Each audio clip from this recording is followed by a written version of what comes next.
IMF का पाकिस्तान के मुआशी इस्तेहकाम का एतराफ़। पाकिस्तान के लिए दूसरे और तीसरे जायजे की रिपोर्ट जारी।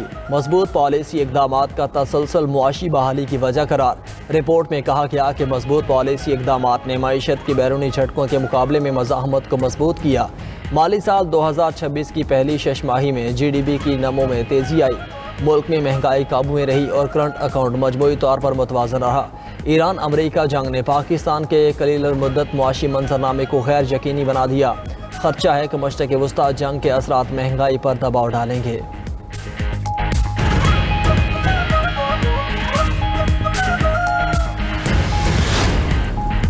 चीन ईरान को फौजी साजो सामान फराहम नहीं करेगा। सदर शी जिनपिंग ने आबना हुर्मुज़ खुलवाने में मदद की पेशकश भी कर दी। अमरीकी सदर डोनाल्ड ट्रंप का दावा। इंटरव्यू के दौरान बोले कि चीन आलमी तिजारत के लिए आबना हुर्मुज़ की बहाली का ख्वाहिशमंद है।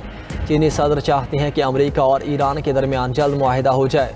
शी जिनपिंग ईरान अमरीका कशीदगी कम कराने में ताउन के लिए तैयार हैं। सदर ट्रंप ने कहा कि चीन ईरान से तेल खरीदारी जारी रखना चाहता है।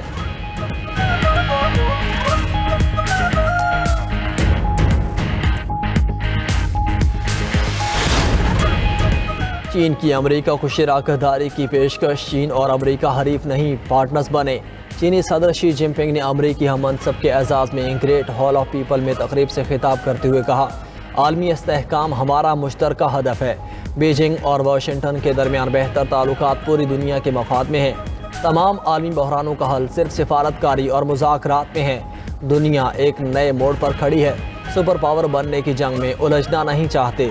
अमेरिका ताइवान के मामले पर एहतियात करे।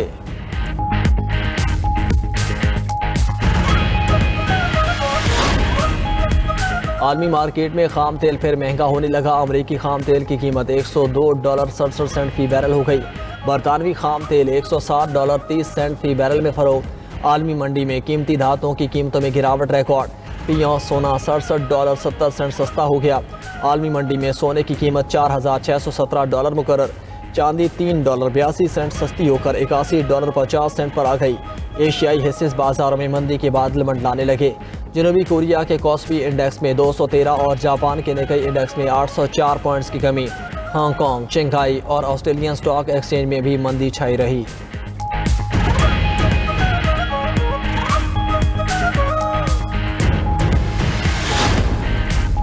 ड्रग डीलर अनमोल और पिंकी का कराची में माहाना 2 करोड़ रुपए से ज़ायद की मुनशियात फरोख्त करने का इंकशाफ। तफ्तीश के दौरान बताया कि एक अफसर ने उसके भाई को मुतअद्दिद बार पकड़ा और रिश्वत लेकर छोड़ा। मुतअद्दिद थानों की पुलिस को लाखों रुपए माहाना अदा करती थी। उधर मुनशियात फरोश मुलजिमा गिरफ्तार होते ही बीमार पड़ गई। अनमोल उर्फ पिंकी का 4 बीमारियों की शिकायत पर तिबी मुआयना करवाया गया। मुलजिमा ने दमे, मैदे और आंखों के मसाइल, जिस्म में जलन की शिकायत की।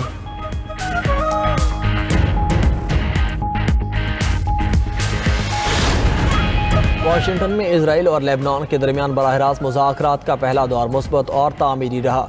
अमरीकी महकमे खारजा का कहना है कि फरीकैन के दरमियान मुज़ाकरात का सिलसिला आज भी जारी रहेगा।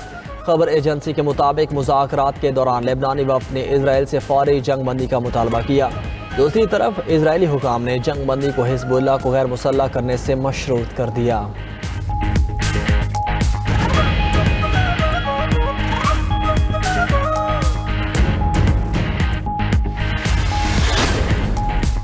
और रूस का यूक्रेन पर मिसाइल हमला, 9 मंजिला इमारत तबाह होने से 21 अफराद हलाक, 45 जख्मी हो गए।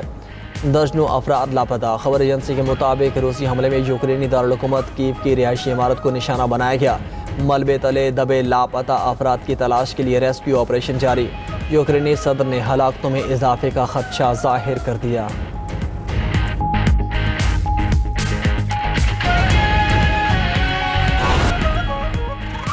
अमरीकी वफ्द चीन में साइबर सिक्योरिटी प्रोटोकॉल से खौफजदा। दौरे के दौरान जाती डिवाइसेस साथ लेकर ना गए। साइबर सिक्योरिटी प्रोटोकॉल से खौफ का शिकार अरकान जाती फोन और लैपटॉप भी अमेरिका में छोड़ गए। अमरीकी मीडिया के मुताबिक वफ्द को खदशा है कि चीनी सिक्योरिटी सिस्टम उनके लैपटॉप और फोन की जासूसी ना कर ले। अमरीकी हुकाम महदूद फीचर्स वाले फोन इस्तेमाल करने पर मजबूर हो गए। जांच करते हुए भी घबरा रहे हैं कि उनमें भी कोई हैकिंग, डाटा चोरी या खुफिया सॉफ्टवेयर ही इंस्टॉल ना हो जाए। एप्पल, बोइंग और ब्लैक रॉक के नुमाइंदों ने भी सख्त हिफाजती प्रोटोकॉल्स अपना लिए।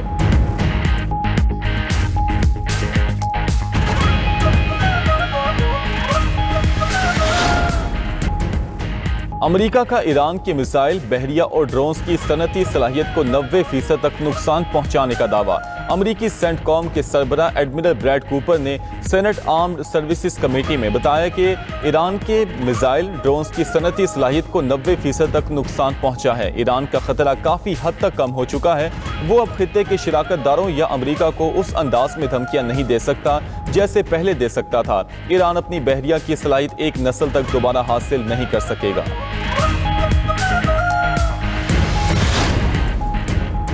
ट्रंप ने ईरान डील नाकामी की बुनियाद पर नहीं बल्कि सिर्फ इसलिए खत्म की क्योंकि वो मैंने बनाई थी। साबिक अमरीकी सदर बराक ओबामा की ट्रंप की पॉलिसी पर तनकीद। साबिक सदर ओबामा ने कहा कि सदर ट्रंप मेरे किए गए तमाम मुआहदों को जानबूझकर खत्म कर रहे हैं। साबिक अमरीकी सदर ओबामा ने ट्रंप के इस रवैये को मुस्तकिल पैटर्न करार दे दिया।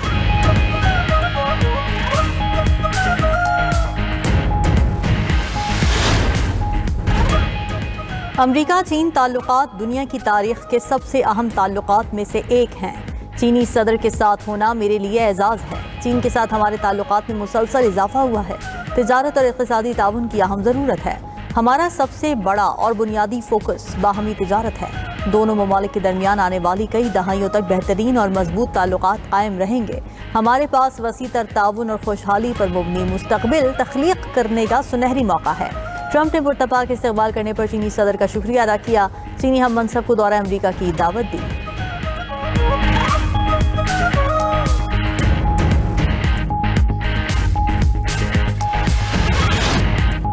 दो आलमी ताकतों के सरबराह एक स्टेज पर, दुनिया भर की नजरें बीजिंग पर। डोनाल्ड ट्रंप का ग्रेट पीपल्स हॉल आमद पर पुरतपाक इस्तकबाल। चीनी सदर शी जिनपिंग ने इस्तकबाल और गर्मजोशी से मुसाफा किया। चीनी क़यादत से तारुफ कराया। चीनी फौज के चाको चौबंद दस्ते ने अमरीकी सदर को शानदार सलामी पेश की। बच्चों ने दोनों ममालिक के परचम लहराकर सदर ट्रंप का खैर मकदम किया। परेड के मुआयने के दौरान अमरीकी सदर ने रुक कर तालियां बजाईं और नन्हे बच्चों से इज़हार तशक्कुर किया। सदर ट्रंप की चीनी हमनसब के साथ बीजिंग की तारीखी टेम्पल ऑफ हेवन आमद। अमरीकी सदर ने टेम्पल ऑफ हेवन को नाकाबिले यकीन जगह करार दिया।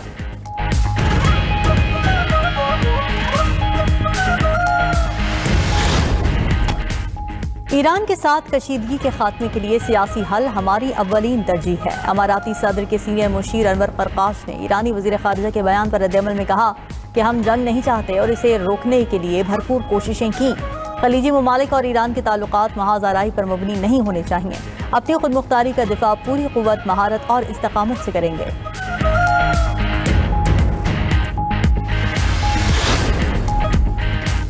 रूसी सदर पुतिन का जौहरी सलाहियत को मजीद वसअत देने का ऐलान। सदर पुतिन ने कहा कि रूस स्ट्रैटेजिक जौहरी अफवाज को जदीद बनाने का अमल जारी रखेगा। ऐसे मिसाइलों और हथियारों पर काम जारी रखेंगे जो मौजूदा दिफाई निज़ाम को नाकाम बना सकें।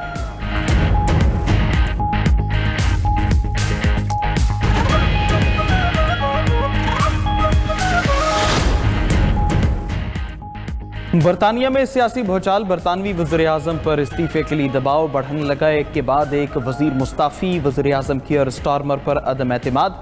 बरतानवी वज़ीर सेहत मुस्ताफ़ी वेस्ट स्ट्रीटिंग ने कहा कीयर स्टारमर की क़यादत पर अब कोई एतमाद नहीं रहा। कीयर स्टारमर अगले आम इंतखाबात में लेबर पार्टी की क़यादत नहीं करेंगे।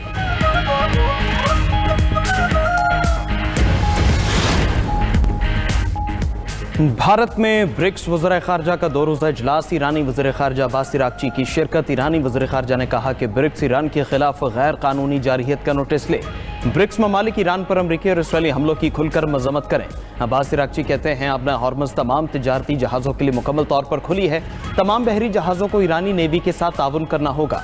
ईरानी वज़ीर ख़ारजा अब्बास इराक़ची ने कहा मुत्तहिदा अरब अमारात ईरान मुखालिफ कार्रवाइयों में बराह रास्त मुलव्वस था। यकजहती की खातिर मुत्तहिदा अरब अमारात का नाम नहीं लिया। जब ईरान पर हमले शुरू हुए तो मुत्तहिदा अरब अमारात ने मज़म्मत तक नहीं की।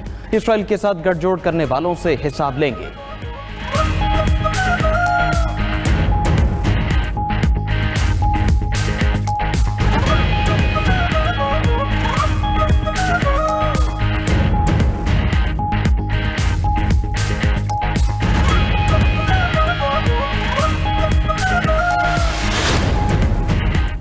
अमरीका चाहता है मौक़िफ़ बदलने के लिए चीन ईरान पर दबाव डाले। अमरीकी वज़ीर ख़ारिजा मार्को रूबियो ने कहा है कि चीन ईरान को खलीज में जारी इक़दाम से पीछे हटने पर आमादा करे। बहरान के हल में किरदार अदा करना चीन के मफाद में है। चीन के अपने बहरी जहाज़ आबना हॉर्मुज़ में फंसे हैं। वो भी मौजूदा बहरान से मुतासिर हो रहा है। चीन और अमेरिका के मफादात में टकराव जरूर है, मगर हमें जंग से बचना होगा। चीन अमेरिका का सबसे बड़ा जियोपॉलिटिकल हरीफ है। चीन के साथ ताल्लुकात को संभालना अमेरिका के लिए सबसे बड़ा चैलेंज है। अमेरिकी नायब सदर जेडी वैंस ने कहा कि ईरान के साथ मुज़ाकरात में पेशरफ जारी है। ईरान को अमेरिकी सदर की रेड लाइन पर पूरा उतरना होगा। तेहरान की तजवीज़ मुस्तरद होने के बावजूद बातचीत का अमल आगे बढ़ रहा है। अपने हॉर्मज़ में जारी बहरी तनाव के दरमियान अहम पेशरफ गुज़श्ता रात से अब तक मुतादिद चीनी बहरी जहाज अपने हॉर्मज़ अबूर कर गए। ईरानी मीडिया के मुताबिक ये नकलो हरकत खुसूसी मैनेजमेंट प्रोटोकॉल्स के तहत हुई। ये प्रोटोकॉल्स ईरान ने इस अहम तजारती गुजरगाह के लिए वज़ा किए हैं। बुध की शाम से अब तक तकरीबन 30 बहरी जहाज ईरानी इजाज़तनामों के साथ अपने हॉर्मज़ अबूर कर चुके हैं।